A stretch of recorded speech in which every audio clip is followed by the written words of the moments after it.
नमस्कार. स्वागत आहे तुमचं स्वामीज किचनमध्ये. अक्षय तृतीया म्हटलं की गोडधोड आणि शुभ सुरुवात आलीच. म्हणूनच अक्षय तृतीया स्पेशल आज मी घेऊन आली आहे खास सणासाठी तांदळाची खीर आणि गरमागरम पुरी. ही रेसिपी इतकी सोपी आहे की कोणीही सहज बनवू शकतं. चला तर मग सुरू करूया ही रेसिपी. सर्वप्रथम आपण ना खीर बनवायला घेऊया. तर इथं बघा खीर बनवण्यासाठी इथं मी ना 2 तास आपले जे तांदूळ असतात ते भिजत घातले होते आणि त्याच्यासोबतच 3-4 काजू, 2 बदाम आणि 2 तुकडे खोबऱ्याचे सोबतच विलायची सुद्धा त्याच्यामध्ये भिजत घातली होती. आता हे सगळं आपल्याला मिक्सरला बारीक करून घ्यायचं आहे. पण त्याआधी ना बदामची साल काढून घ्यायची आणि नंतर मिक्सरला फिरवून घ्यायचं. जास्त पाणी घालू नका, नाहीतर मिक्सरच्या भांड्यामधून पाणी बाहेर येईल. थोडं कमी पाणी घालूनच मिक्सरला फिरवायचं. बदाम, काजू ना ऑप्शनल आहे, पण त्याच्यामुळे ना खीरेला छान दाटसरपणा येते. पण खोबरं तुम्ही नक्की घ्या. काजू आणि बदाम नाही घेतले तरी चालेल आणि विलायची सुद्धा नक्की घ्या. त्यामुळे विलायचीमुळे खिरीला छान टेस्ट सुद्धा येते. आणि ना तांदूळ तुम्हाला जर एवढा वेळ नसेल भिजत घालायला तर तुम्ही अर्धा पाऊण तास भिजत घातले तरी सुद्धा चालतं. फक्त खोबरं भिजायला थोडा वेळ लागतं. पण ठीक आहे, मिक्सरला ते बारीक होऊन जातं. आता बघा आपलं जे खोबरं, तांदूळ आहे ना, ते मिक्सरला छान वाटून घेतलं, बारीक वाटून घ्यायचं मस्त. आता बघा खीर बनवायला घेऊया. त्यासाठी बघा एका भांड्यामध्ये 2 चमचे तूप घातलं. तूप गरम झालं की मिक्सरला बारीक करून घेतलेलं तांदूळ आणि खोबरं ते घालायचं. हे 2 मिनिटं छान तुपामध्ये परतून घ्यायचं. त्याच्या थोड्या गुठळ्या होतात, पण ठीक आहे, ते दूध टाकल्यानंतर व्यवस्थित होऊन जातं. हे आधी तुपामध्ये ना छान व्यवस्थित परतून घ्यायचं 2 मिनिटं आणि नंतर याच्यामध्ये दूध घालायचं. तर इथं बघा असा छान मी परतून घेते आहे आणि इथं ना गरम तुपामध्ये टाकल्यामुळे ना तांदूळ असतात त्यामुळे थोडंसं गुठळ्या पकडतात. पण दूध घालायचं आणि नंतर व्यवस्थित मिक्स करून घ्यायचं दुधात. इथं बघा भांड्याला थोडं वाटण लागलं होतं मिक्सरच्या, त्यामुळे ना मिक्सरच्या भांड्यामध्ये थोडं दूध टाकून मी परत याच्यामध्ये घातलं आणि व्यवस्थित परतून घेते आहे. आता हे 2 मिनिटं परतून झालं, की याच्यामध्ये आपल्याला जेवढी खीर बनवायची आहे तेवढं दूध घालायचं आणि नंतर मस्त हे वाटण छान दुधामध्ये व्यवस्थित मिक्स करून घ्यायचं. पूर्ण गुठळ्या ना मोडून टाकायच्या आणि सतत असं हलवत राहायचं. म्हणजे त्या गुठळ्या राहणार नाही आणि नंतर ना दुधाला छान मीडियम गॅसवर उकळी आणायची आणि नंतर आपल्याला साखर घालायची आहे. तर इथं बघा कंटिन्यू असं मस्त ढवळत राहायचं आहे दुधाला, म्हणजे आपल्या गुठळ्या होणार नाही आणि ज्या आहेत ना त्या मस्त मिक्स होऊन जातील दुधामध्ये. त्यामुळे ना खीर एकसारखी मस्त होईल आणि इथं बघा आता मी साखर घालते आहे. तर साखर आपल्या आवडीनुसार, जसं गोड खीर हवी आहे आपल्याला त्यानुसार कमी जास्त तुम्ही करू शकता. तर इथं बघा आता मीडियम गॅसवर मस्त उकळी आणून घ्यायची आणि बस नंतर गॅस बंद केला तरीही चालतं. आणि वाह! मस्त असा सुगंध यायला लागलाय आणि खीरही छान घट्ट होत चालली आहे. आहा! मस्त सुगंध येतोय खिरीचा. बघा खीर किती छान घट्ट झाली आहे. अगदी परफेक्ट कन्सिस्टन्सी झाली आहे ना खिरीची. आता बस गॅस बंद करायचा आणि थंड करायला ठेवायची खीर.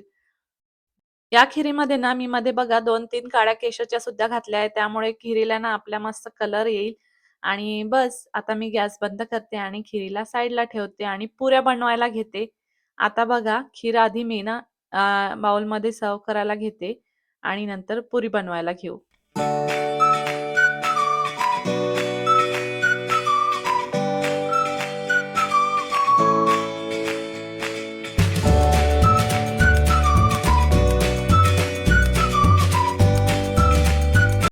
आता पुरीचं पीठ भिजवायला घेऊया. तर त्यासाठी बघा एक बाउल मी गव्हाचं पीठ घेतलं आहे. याच्यामध्ये आपल्याला पाववाटी रवा घालायचा आहे.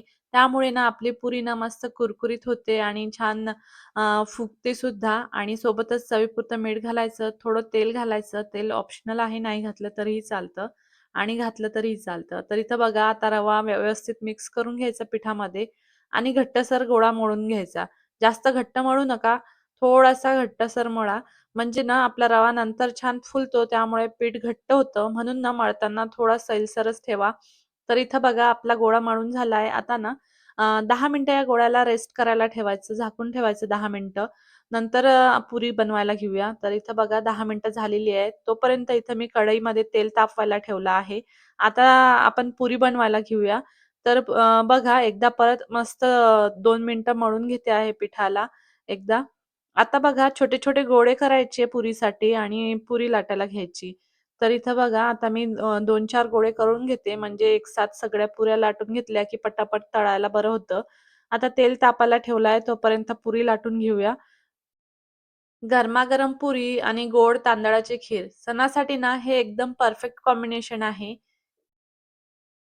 आता पुरी लाटून घेऊया आणि पुरी ना जास्त पातळही नाही आणि जास्त जाडही नाही अशी लाटायची आणि नंतर तेल सुद्धा गरम छान पाहिजे पुरी तळताना जास्त गरम पाहिजे. त्यामुळे ना आपली पुरी छान फुगते. आता बघा मी पुरी लाटून घेतली आहे आणि इथं ना मी पीठ नाही लावत आहे पुरी लाटताना तेलच घेते आहे.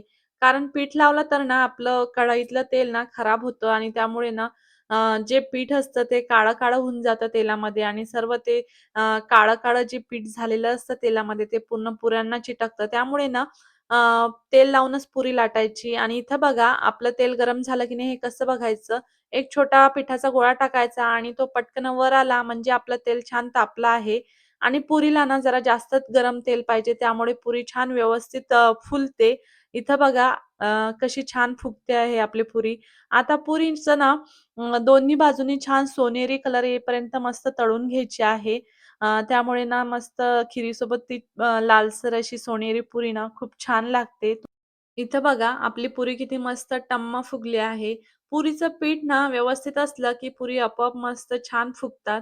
घट्टसर पाहिजे पुरीचं पीठ आणि रवा घालताना ना तो रवा छान घट्ट होतो नंतर पीठ भिजवल्यानंतर. त्यामुळे ना अजून पीठ घट्ट होतं.